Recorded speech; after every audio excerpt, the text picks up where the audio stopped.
کہ اللہ ہم آپ سے آپ کی ایسی خشیت مانگتے ہیں جو ہمارے اور معصیتوں کے درمیان حائل ہو جائے، ایسی طاعت مانگتے ہیں جو آپ کی جنت تک پہنچا دے، ایسا یقین مانگتے ہیں کہ جو ہمارے لیے دنیا کی مصیبتوں کو آسان کر دے، ایسی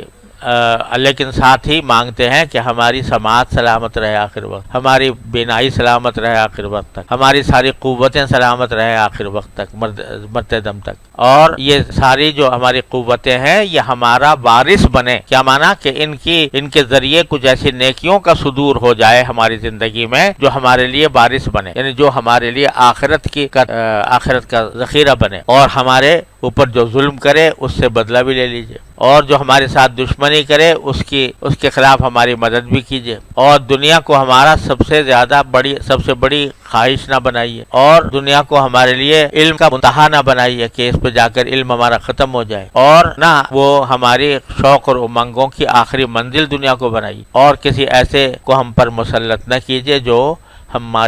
پر رحم نہ کرے۔ یا اللہ یہ دعائیں ہم سب کے لیے قبول فرما لیجیے اپنے رحم۔ آپ ذرا دیکھو کہ اگر یہ قبول ہو، یہ ایک دعا ہے رسول کریم صلی اللہ تعالیٰ ہمارے حق میں اس کو قبول فرما رہے، تو دنیا آخرت کی کوئی بھلائی ایسی نہیں ہے جو اس میں سمانا گئی۔ تو ایسی دعائیں مانگی ہیں رسول کریم صلی اللہ علیہ وسلم نے، یہ کرم فرمایا ہمارے اوپر۔ ہمیں تو مانگنا نہیں آتا نا، ہم کیا مانگ آتا ہی مانگ، تو سرکار دو عالم صلی اللہ علیہ وسلم سب کچھ سکھا گئے، یہاں تک کہ یہ بھی سکھا گئے کہ مانگنے کا ڈھنگ یہ ہے، یہ مانگ، اور یہ بھی سکھا گئے کہ اگر مانگنا نہ آتا ہو تو مانگنا بھی اس سے مانگو۔ اللہم انی اسألک خیر المسألہ و خیر دعا، یا اللہ میں آپ سے اچھا سوال کرنا کی توفیق مانگتا ہوں، اچھی دعائیں کرنے۔ ہمارے حضرت والا حضرت حکیم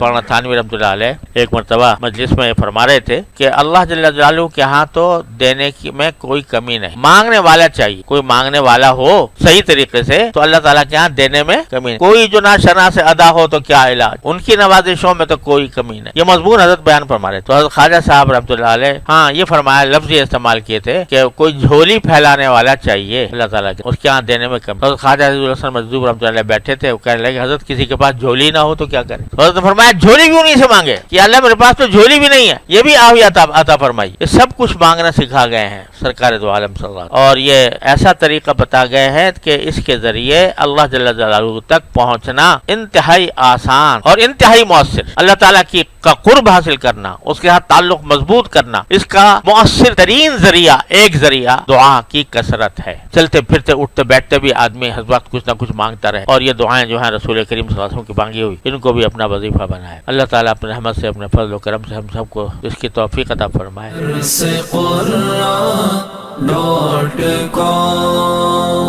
www.darsequran.com